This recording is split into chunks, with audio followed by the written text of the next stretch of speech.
নমস্কার, কেমন আছেন সকলে? আশা করছি সকলেই খুব ভালো আছেন। আজকে নিয়ে এসেছি একটা ডাবল পেঁয়াজের ডিমের কারি। ডিমগুলোকে সেদ্ধ করে আমি লবণ হলুদ মাখিয়ে নিয়েছি। এবার কড়াইটা গরম করতে বসিয়েছি। তেলটা গরম হলেই ডিমগুলোকে এক এক করে আমি এখানে ছেড়ে দেব। দেখুন, ডিমগুলোকে আমি একটু সাইড দিয়ে একটু একটু করে কেটে দিয়েছি যাতে ভেতরে ঝোল টোলগুলো বেশ ঝোল যেন ভালোভাবে ঢুকে যায়। ডিমগুলো সুন্দর লাল লাল করে ভেজে নিতে হবে। খুব বেশি ভাজবো না। আগে গরম গরম ডিমের গায়ে যদি লবণ আর হলুদ মাখানো যায় তাহলে ডিমের কালারটা চেঞ্জ হয়ে যায়। এই যে সুন্দর কালারটা দেখছেন, ডিমটা একটু গরম থাকতে থাকতেই লবণ আর হলুদটা মাখিয়ে রাখতে হবে।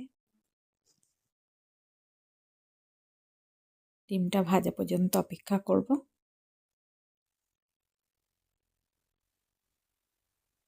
চারিদিকে ঘুরিয়ে সুন্দর করে ভেজে নেব। এবার খুব বেশি ভাজিনি, ডিমগুলোকে তুলে নিয়েছি। এই তেলটার মধ্যেই আমি এখানে ফোড়নটা দিয়ে দেব। এখানে এলাচ, দারচিনি, লবঙ্গ ফোড়নে দিয়ে দিয়েছি।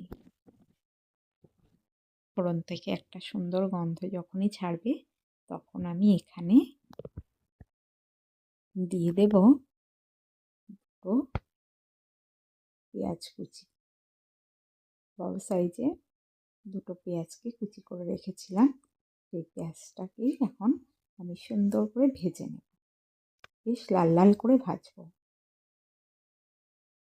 একটু লবণ আর হলুদ দিয়ে দেবো, তাতে পেঁয়াজের কালারটা খুব সুন্দর আসে।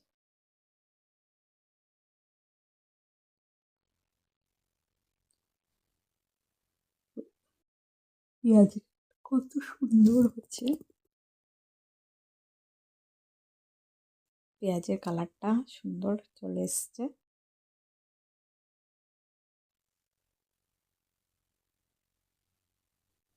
এবার আমি এখানে দিয়ে দিচ্ছি 2 চামচ আদা, জিরে আর ধনে পেস্ট করে রাখা ছিল, তাই এখানে দিয়ে দিয়েছি। বেশ সুন্দর একটা গন্ধ ছাড়ে। মশলার কাঁচা গন্ধটা যখন চলে যাবে তখন আমি এখানে দুটো বড় সাইজের টমেটোকে পেস্ট করে রেখেছি, সেই টমেটো পেস্টটা এখানে দিয়ে দেব। সব কিছু মশলাকে সমানভাবে ভালো করে নিয়ে কষিয়ে নিতে হবে।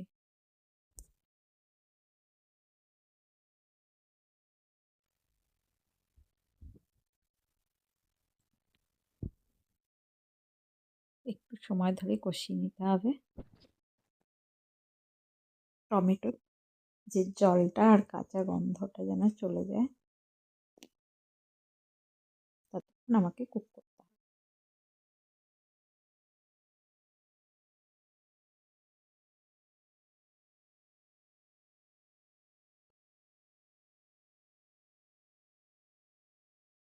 এবার এখানে দিয়ে দিচ্ছি একটা কাঁচা লঙ্কা। এখানে আপনারা শুকনো লঙ্কা ব্যবহার করতে পারেন বা চাইলে কাঁচা লঙ্কা পেস্ট করেও দিতে পারেন।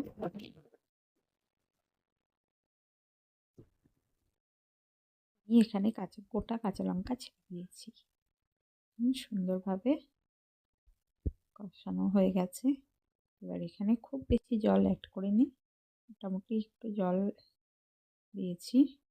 দিয়ে ঝোলটাকে ফোটা পর্যন্ত অপেক্ষা করে আমি এখানে দিয়ে দিচ্ছি পেঁয়াজ কুচি আর ক্যাপসিকাম কুচি। পেঁয়াজগুলোকে 4 টুকরো করে তারপরে আমি সব ছাড়িয়ে রেখেছিলাম। এবার আমি এখানে দিয়ে দিচ্ছি ডিমগুলোকে, দিয়ে বেশ সুন্দর করে ফুটিয়ে নিতে হবে।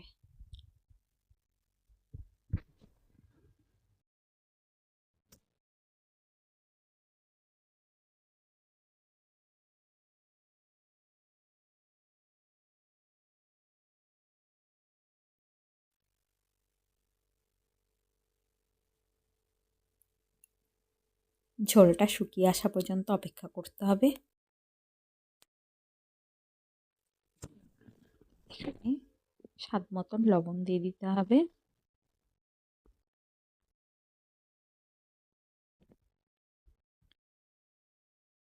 ঝোলটা বেশ অনেকটাই শুকিয়ে এসেছে। এবার আমি কিছুটা কাসুরি মেথি গরম করে শুকনো খোলায় ভেজে রেখেছিলাম, সেটাই হাতে ম্যাশ করে চারিদিকে ছড়িয়ে দিলাম। এটা এখানে অ্যাড করে ভালো করে মিশিয়ে নিচ্ছি। এই কাসুরি মেথিটা দেওয়ার পরে ডিমের এই রেসিপিটার টেস্ট কিন্তু চেঞ্জ হয়ে যায়। তাই ঠিক এইভাবে যদি বানিয়ে নেন তাহলে কসুরি মেথিটা কিন্তু অবশ্যই দেবেন। ওটা কিন্তু স্কিপ করলে যে মেন স্বাদটা সেটা কিন্তু পাবেন না।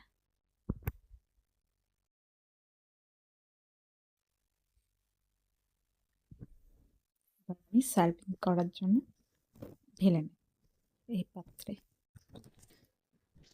যদি আমার এই রেসিপিটি ভালো লেগে থাকে তাহলে অবশ্যই লাইক, শেয়ার ও কমেন্ট করে আমার পাশে থাকবেন।